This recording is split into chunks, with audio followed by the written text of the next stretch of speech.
नमस्कार, मैं कुलदीप कुमार भारतीय, असिस्टेंट प्रोफेसर राजनीति विज्ञान।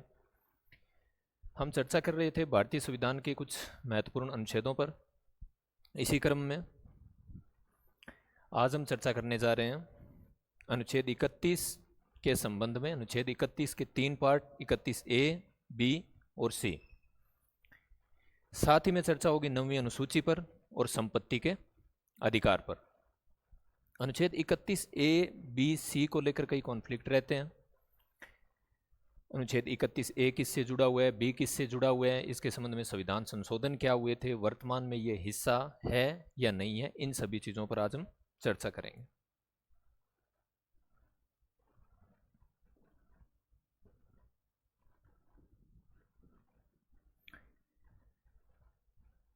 अनुच्छेद 31 क, ख एवं ग।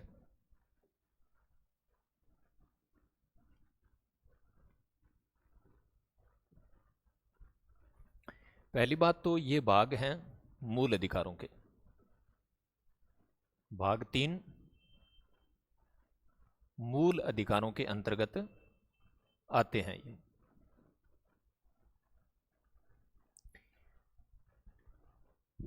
अनुच्छेद 31 जुड़ा हुआ है संपत्ति के अधिकार से।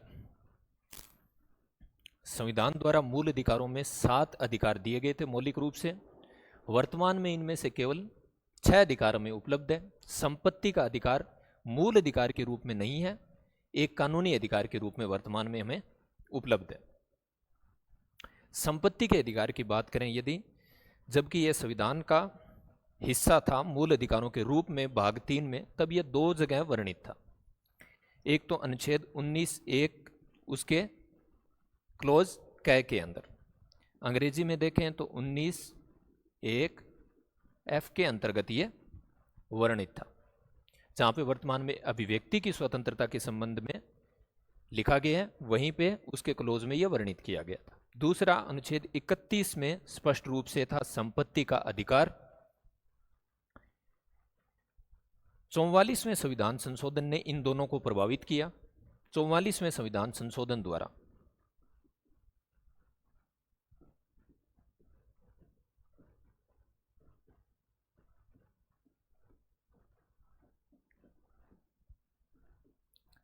संविधान संशोधन जो कि 1978 में किया गया था, ध्यान रखें कि इस अनुच्छेद 19(1) क का तो कर दिया गया लोप,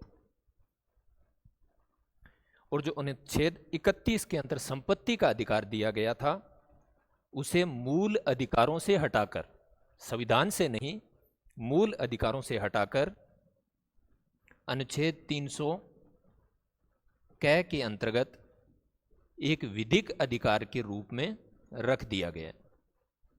एक विधिक अधिकार के रूप में रख दिया गया। तो अनुच्छेद 31 संपत्ति का अधिकार वर्तमान में संविधान का हिस्सा तो है, लेकिन वह हिस्सा नहीं है मूल अधिकारों का। वह अब एक मूल अधिकार न होकर एक विधिक अधिकार के रूप में अनुच्छेद 300 क में भेजा जा चुका है। और ये जो अनुच्छेद 19(1) का क्लोज क था, इसका लोप कर दिया गया, अर्थात ये वर्तमान में संविधान में नहीं है। ये है लेकिन मूल अधिकारों में नहीं है, यहां से हटाकर इसको दूसरी जगह रख दिया गया। तो संपत्ति का अधिकार दिया गया था अनुच्छेद 31 और अनुच्छेद 19 में यह वर्णित था। इसमें लिखा गया कि किसी भी नागरिक को, किसी भी व्यक्ति को, नागरिक को उसकी संपत्ति से तब तक नहीं विस्थापित किया जा सकता जब तक कि विधि का प्राधिकार न हो, अर्थात राज्य कानून बनाकर एक व्यवस्थित तरीके से ही किसी व्यक्ति की संपत्ति को ले सकता है, अन्यथा नहीं। और संपत्ति धारण करना, अर्जन करना, उसका स्वामित्व करना प्रत्येक व्यक्ति का मूल अधिकार होगा। चूंकि संपत्ति का अधिकार तो दिया गया था, लेकिन साथ ही जो डीपीएसपी थे संविधान के, जो नीति निर्देशक तत्व थे, उनके माध्यम से राज्य लोक कल्याण के कार्य करना चाहता था। और लोक कल्याण के कार्य करने के लिए इस संपत्ति के अधिकार में कहीं ना कहीं हस्तक्षेप आवश्यक था। और ये मुद्दा संविधान के निर्माण के ठीक उसी समय उठ गया कि संपत्ति के अधिकार को कहीं ना कहीं हस्तक्षेप करना पड़ेगा यदि लोक कल्याण के कार्य करने हैं, क्योंकि उस समय जमींदारी प्रथा लागू थी, कुछ लोगों के पास में भूमि का स्वामित्व तो बहुत ज़्यादा था, राज्य के पास में आय के संसाधन कम थे, और राज्य आय के संसाधन जुटाए और भूमि का समान वितरण करे, उत्पादन के संसाधनों का समान वितरण करे, उसके लिए संपत्ति के अधिकार में हस्तक्षेप करना आवश्यक था। इसी उद्देश्य से संविधान में संशोधन भी किए जाने थे। तो प्रथम संविधान संशोधन 1951 में इसी संपत्ति के अधिकार को लेकर किया गया, और तब जोड़े गए अनुच्छेद 31 क और अनुच्छेद 31 ख। इससे आगे संपत्ति के अधिकार के आगे वर्तमान में जब हम पढ़ते हैं संविधान में या बैरेक्ट में आप पढ़ेंगे तो वहां आपको लिखा हुआ मिलेगा कुछ विधियों की व्यावृत्ति। व्यावृत्ति का मतलब होता है सेविंग्स, अर्थात कुछ कानूनों की सेव करना, बचाव करना, उनको संरक्षण प्रदान करना। ये इससे आगे लिखा गया है 3 अनुच्छेदों के माध्यम से, अनुच्छेद 31 क, अनुच्छेद 31 ख और अनुच्छेद 31 ग। कुछ कानूनों का संरक्षण प्रदान करने के लिए ये 3 जोड़े गए थे। क्या थे देखते हैं। सबसे पहले अनुच्छेद 31 क, संपदाओं के अर्जन करने के उपबंध करने वाली विधियों की व्यावृत्ति। व्यावृत्ति शब्द पहले बता चुके हैं। व्यावृत्ति का अर्थ है संरक्षण प्रदान करना। संरक्षण प्रदान करेंगे ये अनुच्छेद किसको? विधियों को, कुछ कानूनों को। कौन से कानूनों को? अनुच्छेद 31 का संरक्षण प्रदान करेगा। राज्य यदि संपदाओं का अर्जन करता चाहता है, राज्य संपदाएं अर्जित करना चाहता है और ऐसे कानून यदि बनाता है तो उनको संरक्षण प्रदान किया जाएगा, व्यावृत्ति प्रदान की जाएगी अनुच्छेद 31 क के द्वारा। इस सारणी के माध्यम से हम समझेंगे 3 बातें।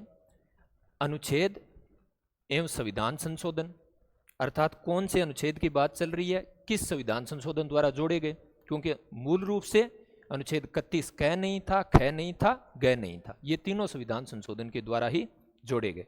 तो सारणी के पहले क्लोज में अनुच्छेद कौन सा और संविधान संशोधन कौन से द्वारा। दूसरे, किसको व्यावृत्ति या संरक्षण, अर्थात ये सभी अनुच्छेद संरक्षण प्रदान करते हैं। यहां हम देखेंगे कि ये किसको संरक्षण प्रदान कर रहे हैं, किस प्रकार के कानून को संरक्षण प्रदान करते हैं, वो इस क्लोज में हम लिखेंगे, इस सारणी में लिखेंगे। तीसरा, किससे व्यावृत्ति, अर्थात संरक्षण प्रदान किससे किया जा रहा है, ये यहां देखेंगे। सारणी के माध्यम से पूर्णतः स्पष्ट हो पाएगा। आगे बढ़ते हैं। सबसे पहले अनुच्छेद एवं संविधान संशोधन। अनुच्छेद 31 क, अनुच्छेद कौन सा? 31 क की बात कर रहे हैं। कौन से संविधान संशोधन द्वारा? प्रथम संविधान संशोधन 1951 द्वारा इसे जोड़ा गया। मूल रूप से यह संविधान में नहीं था। अनुच्छेद 31 क प्रथम संविधान संशोधन 1951 द्वारा संविधान में जोड़ा गया। यह प्रदान करता है संरक्षण। किसको प्रदान करता है? संपदाओं का अर्जन। संपदाएं यदि राज्य अर्जित करना चाहता है तो ऐसे कानून यदि वो बनाए। इसमें 5 प्रकार के कानूनों की बात की गई है जो राज्य द्वारा यदि बनाए जाते हैं संपदाओं का अर्जित करने के लिए, संपत्ति अर्जित करने के लिए, तो उनको यह संरक्षण प्रदान करेगा अनुच्छेद 31 क। कौन कौन से 5 कानून? राज्य द्वारा संपदा अर्जन करने के लिए बनाए गए 5 प्रकार के कानूनों को संरक्षण देगा। पहला कानून यह हो सकता है कि संपदा का अधिग्रहण या अधिकार परिवर्तन।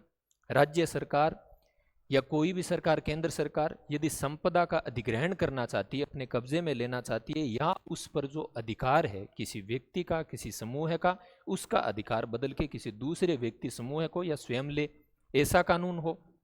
दूसरा, लोकहित में संपत्ति का प्रबंधन, जन कल्याण में किसी संपत्ति के प्रबंधन में बदलाव करने वाला कानून बनाए। तीसरा, निगमों का मिश्रण, जो कोऑपरेट्स बने हुए हैं उस समय के, या बने हुए थे या बने हुए वर्तमान में भी ये लागू हैं, तो बने हुए हैं, तो उनका सम्मिश्रण करना हो, उन कोऑपरेट्स को मिला के एक कोऑपरेट का निर्माण करना हो, ऐसा कोई कानून। निगमों में अधिकारों का परिवर्तन, ऐसे ही कोऑपरेट्स जो बने हुए हैं उसमें किसी व्यक्ति के अधिकार, किसी संस्था के अधिकारों में बदलाव करना हो या उनके अधिकारों को समाप्त करना हो। जैसे कुछ कोऑपरेट्स पहले थे जिनको राज्य द्वारा अपने कब्जे में ले लिया गया, तो वहां पे उन व्यक्तियों के अधिकार जो है वो समाप्त हो गए, वो अधिकार आगे राज्य के पास में ऐसा कोई कानून, या खनन पट्टे में बदलाव या समाप्ति। उस समय खनन पट्टे जो थे वो व्यक्तियों के हाथ में थे, किसी व्यक्ति के हाथ में थे। ऐसे खनन पट्टों में बदलाव करना चाहते हैं, उसके लाइसेंस में बदलाव करना चाहते हो, किसी व्यक्ति के अधिकार में बदलाव करना चाहते हो, इस प्रकार के 5 कानून यदि सरकार द्वारा बनाए जाते हैं, उनको दिया जाएगा संरक्षण। किसके द्वारा? अनुच्छेद 31 क के द्वारा। संरक्षण किससे, यहां बात करेंगे। व्यावर्ती या संरक्षण किससे प्रदान करेगा ये? एक तो ये प्रदान करेगा अनुच्छेद 13 से, आर्टिकल 13 से संरक्षण प्रदान करेगा। इसी में लिखा हुआ है आर्टिकल 13 से संरक्षण। क्यों? क्योंकि आर्टिकल 13 अनुच्छेद 13 कहता है कि ऐसी कोई भी विधि जो मूल अधिकारों से असंगत है या उसका अल्पीकरण करती है, वह अल्पीकरण या असंगति की मात्रा तक शून्य होगी। ये राज्य द्वारा बनाई गई विधियां, कानून मूल अधिकारों को प्रभावित करती है, क्योंकि अनुच्छेद 31 में प्रदान किया गया संपत्ति का अधिकार, ये घोषित हो जाएगी शून्य। लेकिन शून्य घोषित नहीं होगी, क्योंकि इन्हें प्रदान कर दिया अनुच्छेद 31 क ने संरक्षण। तो पहला संरक्षण तो अनुच्छेद 13 से, अर्थात ये विधि की परिभाषा में नहीं आएंगे। दूसरा संरक्षण अनुच्छेद 14 से, अर्थात विधि के समक्ष समता या विधियों के समान संरक्षण से भी इन कानूनों को छूट रहेगी। तीसरा संरक्षण अनुच्छेद 19 से, अनुच्छेद 19 में जो विभिन्न प्रकार की स्वतंत्रताएं प्रदान की गई है, वो इन कानूनों के कारण प्रभावित होती हो तो भी व्यक्ति मूल अधिकारों के उल्लंघन के आधार पर कोर्ट में नहीं जा पाएगा, क्योंकि इन्हें संरक्षण प्राप्त है अनुच्छेद 31 क का। तीसरा संरक्षण था अनुच्छेद 31 से, अर्थात संपत्ति के अधिकार से। कोई भी व्यक्ति इस आधार पर भी चैलेंज नहीं करेगा इन कानूनों को कि ये मेरे संपत्ति के अधिकार में हस्तक्षेप कर रहे हैं। लेकिन ये बात 44वां संविधान संशोधन, ये बात 44वां संविधान संशोधन 1978 द्वारा हटा दी गई है। वर्तमान में ये किस पे लागू है? अनुच्छेद 13 पे लागू है, अनुच्छेद 14 पे लागू है, अनुच्छेद 19 पे लागू है। अनुच्छेद 13, अनुच्छेद 14, अनुच्छेद 19 द्वारा प्रदत्त किसी भी मूल अधिकार से ये कानून, 5 कानून, चाहे असंगत हो, चाहे उनको छीने, चाहे उनको अल्पीकृत करे, कम करे, फिर भी आप इन 5 प्रकार के कानूनों को मूल अधिकारों में हस्तक्षेप के आधार पे चैलेंज नहीं कर सकते, कोर्ट में नहीं कर सकते चैलेंज, क्योंकि इन 5 प्रकार के कानूनों को संरक्षण प्रदान करता है अनुच्छेद 31 क। इसमें 2 परंतुक जोड़े गए। इस अनुच्छेद के साथ में 2 परंतुक, अर्थात ये बातें लागू रहेगी, लेकिन इन 2 बातों को ध्यान में रखना होगा। पहली बात, पहला परंतुक कहता है कि राज्य कानूनों पर राष्ट्रपति की अनुमति आवश्यक होगी, अर्थात यदि किसी राज्य सरकार द्वारा इस प्रकार के 5 कानून बनाए जाएं तो पहले उन कानूनों पर राष्ट्रपति की अनुमति लेना आवश्यक है, बाद में ही ये कानून लागू होंगे। पहला परंतुक ये, केंद्र सरकार बनाए कोई परंतुक नहीं, राज्य सरकार बनाए राष्ट्रपति की अनुमति लेनी होगी। दूसरा परंतुक, ये दूसरा परंतुक जोड़ा गया था 17वां संविधान संशोधन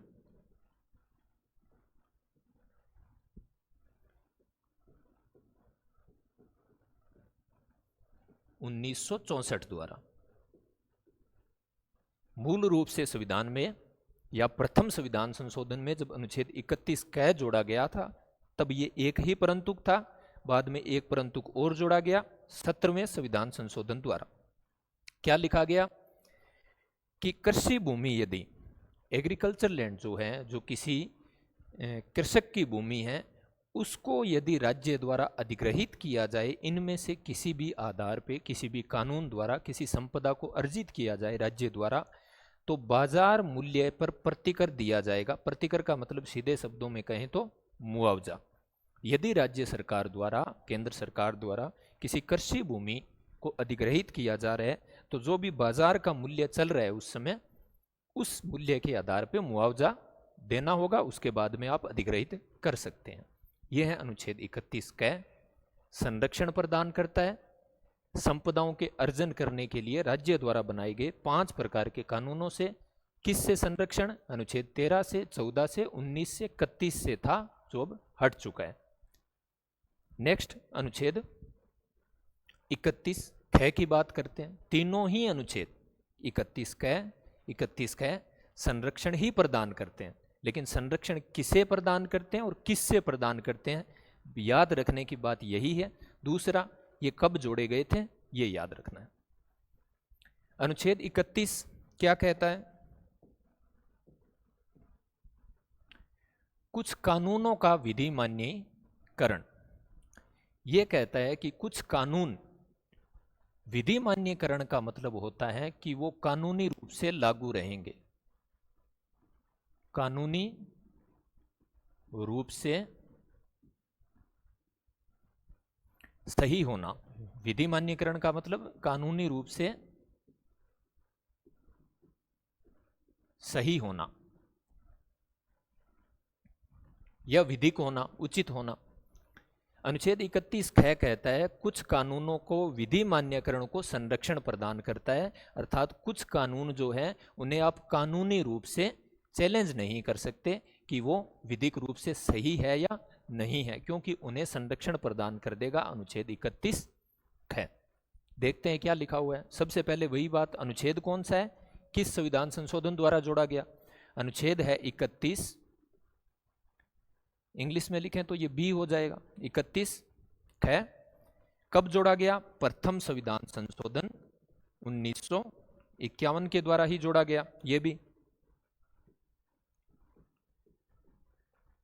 ये किसको व्यावर्ती या संरक्षण प्रदान करता है? ये संरक्षण प्रदान करता है 9वीं अनुसूची के अधिनियमों एवं विनियमों का। सीधा शब्दों में कहें तो 9वीं अनुसूची के कानूनों को संरक्षण प्रदान करता है। अनुच्छेद 31 बी, अनुच्छेद 31 ख प्रथम संविधान संशोधन द्वारा ही जोड़ा गया। यह संरक्षण प्रदान करता है, व्यावर्ती प्रदान करता है 9वीं अनुसूची 9th शेड्यूल के अंदर जो भी अधिनियम या कानून रखे गए हैं। इसमें वास्तव में क्या था? भूमि से संबंधित राज्य सरकारों के कानून है इसमें ज्यादातर।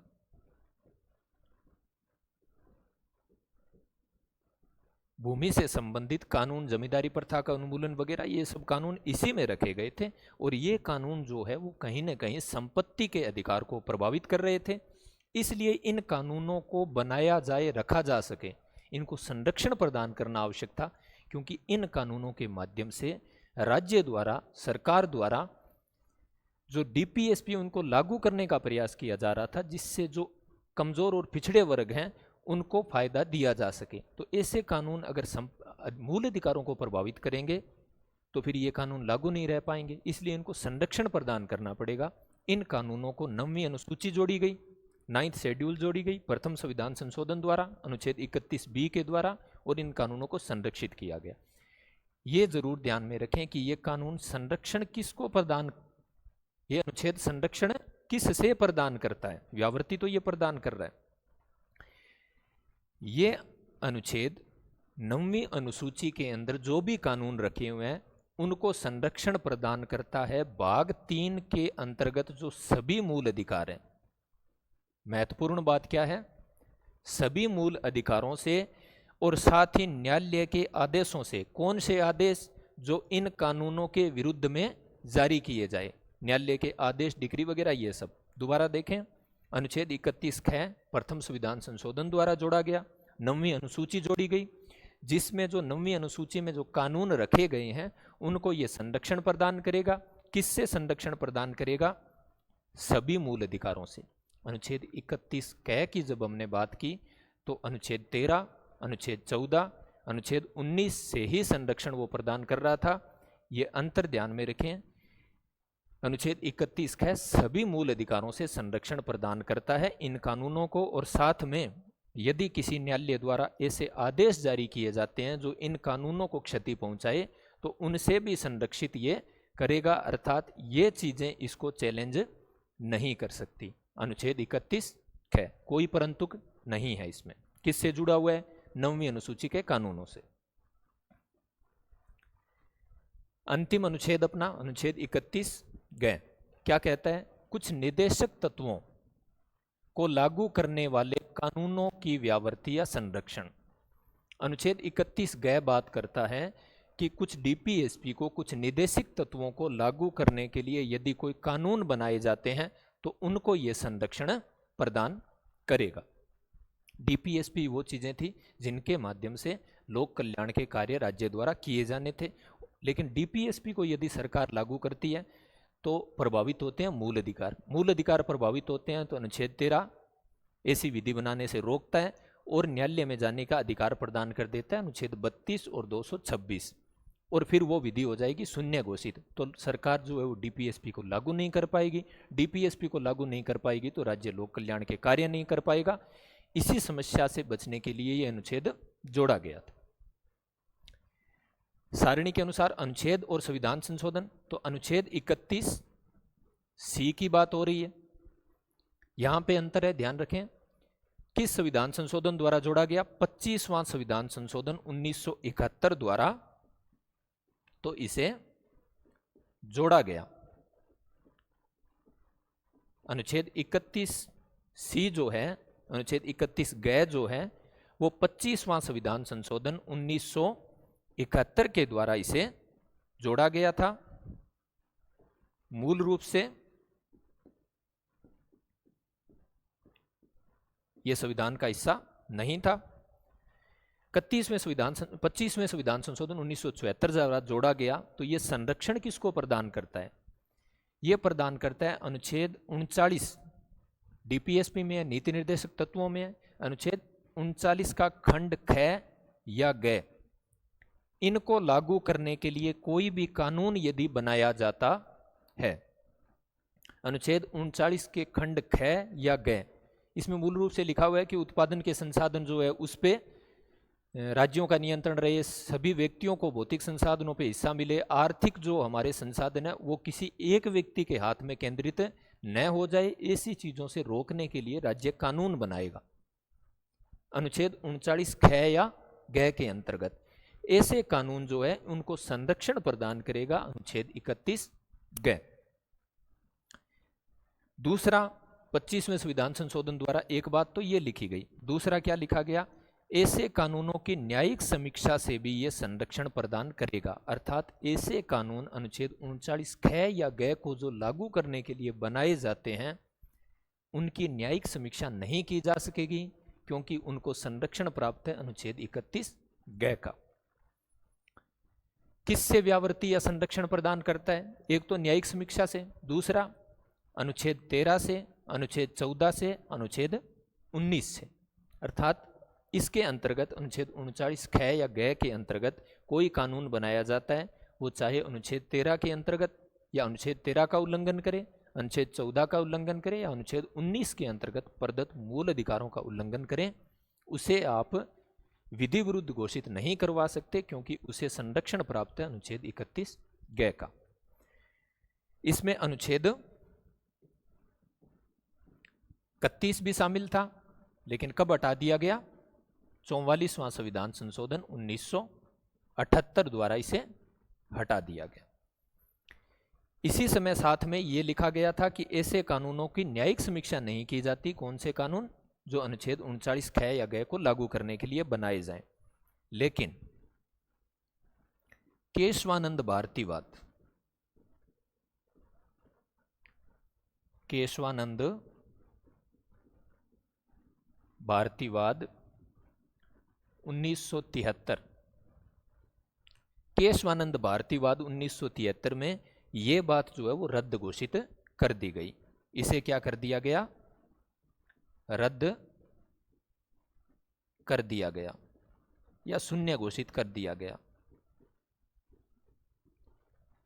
केशवानंद भारतीवाद में सुप्रीम कोर्ट द्वारा यह कहा गया कि यह बात तो आपकी ठीक है कि इन कानूनों को अनुच्छेद 13 से 14 से 19 से इनसे तो संरक्षण मिलेगा, लेकिन उसकी न्यायिक समीक्षा नहीं कर सकते, यह मान्य नहीं है।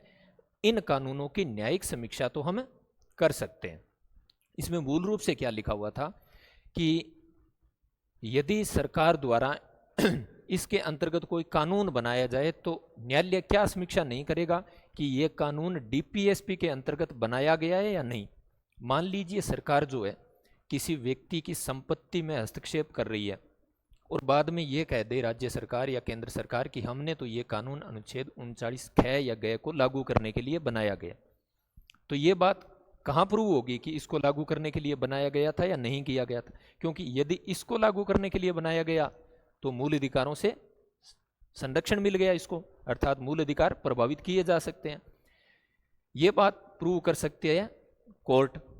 इसी में लिख दिया गया कि कोर्ट में इस बात को चैलेंज नहीं किया जा सकता कि ये कानून जो है, जो भी कानून है वो इस डीपीएसपी को लागू करने के लिए बनाया गया है या नहीं बनाया गया। जो सरकार ने कह दिया वही माना जाएगा। लेकिन इस बात को, न्यायिक समीक्षा वाली बात को केशवानंद भारतीवाद में रद्द कर दिया गया। अब इनकी न्यायिक समीक्षा की जा सकती है इस आधार पे कि ये कानून डीपीएसपी को लागू कर रहे हैं या नहीं कर रहे हैं। यहां तक की बात 25वें संविधान संशोधन द्वारा। फिर 31 ग में 42वें संविधान संशोधन 1976 द्वारा कुछ और जोड़ा गया। क्या जोड़ा गया? 42वें संविधान संशोधन 1976 द्वारा कुछ और जोड़ा गया। इसमें 25वें संविधान संशोधन ने लिखा कि केवल अनुच्छेद 39 ख या ग, केवल अनुच्छेद 39 ख या ग, इनको लागू करने के लिए यदि कोई कानून बनाया जाता है तो उसको संरक्षण रहेगा इन मूल अधिकारों से। 42वें संविधान संशोधन ने इसको और बढ़ाया और यहां लिख दिया कि किन्हीं या सभी, अर्थात इसके अलावा अन्य किसी भी नीति निर्देशक तत्व को लागू करने के लिए भी कोई कानून बनाया जाता है तो भी उसे संरक्षण मिलेगा इन मूल अधिकारों से।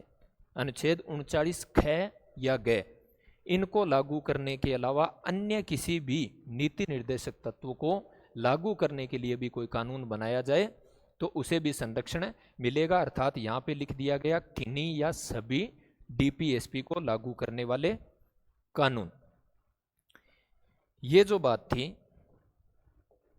जो 42वें संविधान संशोधन द्वारा जोड़ी गई, इसे सुप्रीम कोर्ट द्वारा मिनर्वा मिल्स वाद 1980 में रद्द कर दिया गया।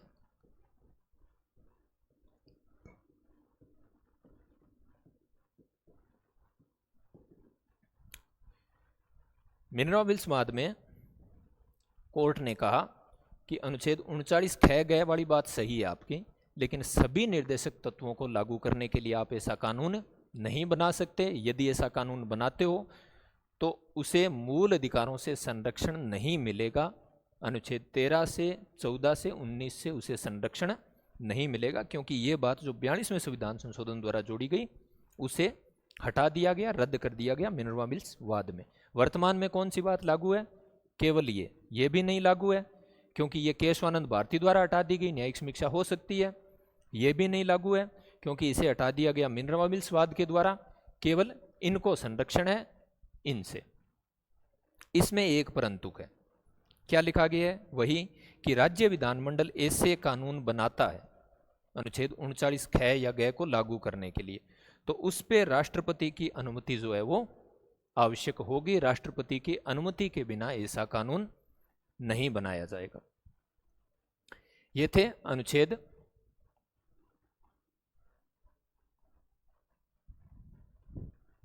3 क, ख एवं ग। एक बार रिपीट में देख लें। अनुच्छेद 31 क 25वें संविधान संशोधन द्वारा जोड़ा गया, 5 प्रकार के कानूनों को संरक्षण प्रदान करता है। अनुच्छेद 13 से 14 से 19 से 31 वाली बात अब हटा दी गई। परंतु है 2, राष्ट्रपति की अनुमति आवश्यक है यदि ऐसे 5 प्रकार के कानून राज्य बनाए। कृषि भूमि पर प्रतिकर देना होगा। अनुच्छेद 31 ख, संरक्षण किसको? 9वीं अनुसूची के कानूनों को। संरक्षण किससे?